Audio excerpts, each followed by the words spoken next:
হয়, নিশ্চিতভাৱে আমি প্ৰতিদিন আমাৰ দৰ্শকসকলে ইতিমধ্যে পঞ্চায়ত নিৰ্বাচনৰ খবৰ আমি ডাঁৰৰ বাতৰি ডাঁৰে দিবলৈ যত্ন কৰি আছোঁ। আৰু এই মুহূৰ্তত মই দেৰগাঁৱত উপস্থিত আছোঁ। দেৰগাঁৱত দেখিবলৈ পোৱা গৈছে দেৰগাঁও নৱগঠিত যি দেৰগাঁও সমষ্টি আছে আৰু অত্যন্ত লক্ষণীয় হৈ পৰিছিল, কিয়নো গোলাঘাট, খুমটাই, মাজুলী বিভিন্ন কেইবাটাও সমষ্টিৰ পৰা নতুনকৈ এই দেৰগাঁও সমষ্টিটো গঠন কৰা হৈছিল। আৰু যিহেতু জনবিন্যাস সলনি হৈছিল, তাৰ পিছতে দেৰগাঁও সমষ্টিটোত জনসাধাৰণে কাৰ পক্ষে ভোট দিব সেয়া অত্যন্ত লক্ষণীয় হৈ পৰিছিল। কিন্তু দেখিবলৈ পোৱা গৈছে নৱগঠিত দেৰগাঁও সমষ্টিত বিজেপি তথা মিত্ৰজোঁটৰ জয় জয়কাৰ ইতিমধ্যে হৈছে আৰু প্ৰতিটো জিলা পৰিষদতে ইতিমধ্যে নিৰংকুশ সংখ্যাগৰিষ্ঠতা লাভ কৰিবলৈ সক্ষম হৈছে। আৰু এই মুহূৰ্তত যদি আমি শেহতীয়া তথ্য প্ৰতিদিনে আমাৰ দৰ্শকক দিবলৈ যত্ন কৰিম, ব্ৰহ্মপুত্ৰ যিটো জিলা পৰিষদ আছিলে প্ৰায় 7,700 ভোটত যিগৰাকী জ্যোতিৰেখা পেগু বিজেপিৰ জ্যোতিৰেখা পেগু ইতিমধ্যে জয়লাভ কৰিছে। আনফালে যদি আপুনি চাবলৈ যায় এই মুহূৰ্তলৈকে কাকডোঙা যিটো জিলা পৰিষদ আছে, কাকডোঙা জিলা পৰিষদত 3,500তকৈ অধিক ভোটত ইতিমধ্যে বিজেপি প্ৰাৰ্থীগৰাকী আগবাঢ়ি আছে।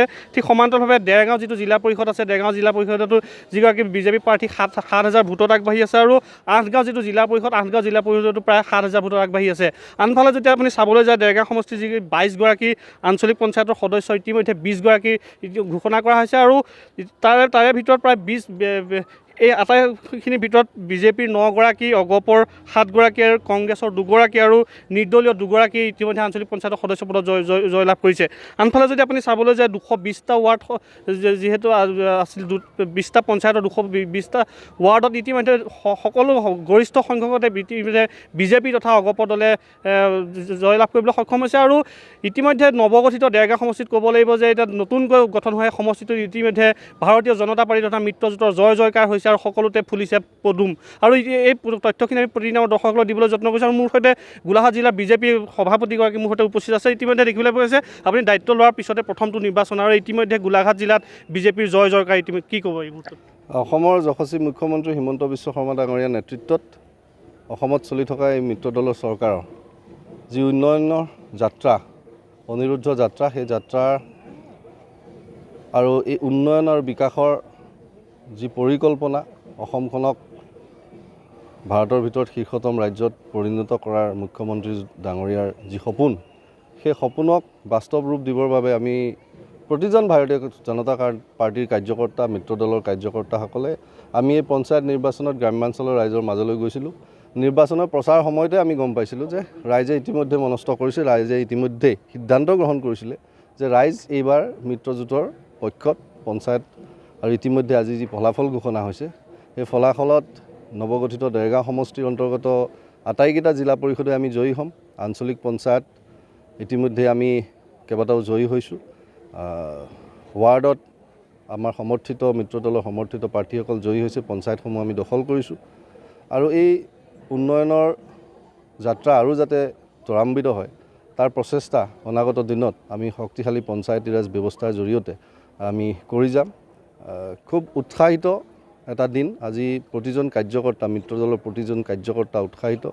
আমাৰ নেতৃত্বই যি ধৰণে আমাক নিৰ্দেশনা প্ৰদান কৰিছে, মাননীয় মুখ্যমন্ত্ৰী মহোদয়, মাননীয় দিলীপ শইকীয়া ডাঙৰীয়া আমাৰ ৰাজ্যিক সভাপতি, অগপ দলৰ ৰাজ্যিক সভাপতি অতুল বৰা ডাঙৰীয়া, আমাৰ সাংসদ কামাখ্যা প্ৰসাদ তাছা ডাঙৰীয়া, আমাৰ গোলাঘাট জিলাৰ প্ৰতিজন বিধায়ক, আমাৰ মাননীয় মন্ত্ৰী অজন্তা নেওগ ডাঙৰীয়ানী, খুমটাই সমষ্টিৰ বিধায়ক মৃণাল শইকীয়া ডাঙৰীয়া, সৰুপথাৰ সমষ্টিৰ বিধায়ক বিশ্বজিৎ ফুকন ডাঙৰীয়া, লগতে আমাৰ যিখন প্ৰাক্তন জিলা সমিতিৰ সন্মানীয় প্ৰাক্তন সভাপতি দেৱপ্ৰতীপ বৰা ডাঙৰীয়া, সকলো জ্যেষ্ঠ, সকলো কনিষ্ঠ, সকলো কাৰ্যকৰ্তাৰ সহযোগত, দুয়োটা দলৰ কাৰ্যকৰ্তাৰ সহযোগত আমি ৰাইজৰ মাজলৈ গৈ ৰাইজৰ আস্থা বুটলিবলৈ সক্ষম হৈছোঁ। গোলাঘাট জিলাত কিন্তু বিৰোধী একেবাৰে বিধ্বস্ত হৈ পৰিছে।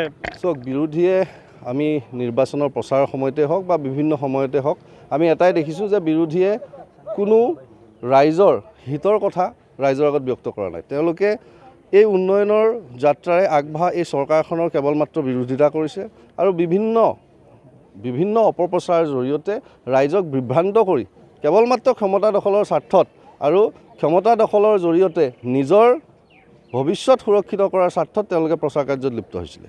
গতিকতে ৰাইজে তাৰ উচিত প্ৰত্যুত্তৰ তেওঁলোকক দিছে।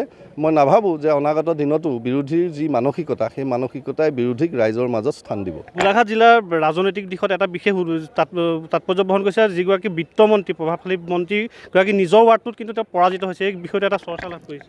এই বিষয়ত মই নকওঁ বৰ্তমান, কাৰণ আমাৰ সকলো ফালেই যেতিয়া জয় জয়কাৰ অৱস্থা আৰু মাননীয় বিত্তমন্ত্ৰী অজন্তা নেওগ ডাঙৰীয়ানীৰ নেতৃত্বত গোলাঘাট সমষ্টিত যি উন্নয়নৰ ধাৰা আপোনালোকে দেখা পাইছে সমগ্ৰ সমষ্টিত আমি মিত্ৰজোঁটৰ সকলো প্ৰাৰ্থী আমি জয়ী হৈছোঁ এটা মাত্ৰ ক'ৰবাত এটা বিষয়ে তাৰ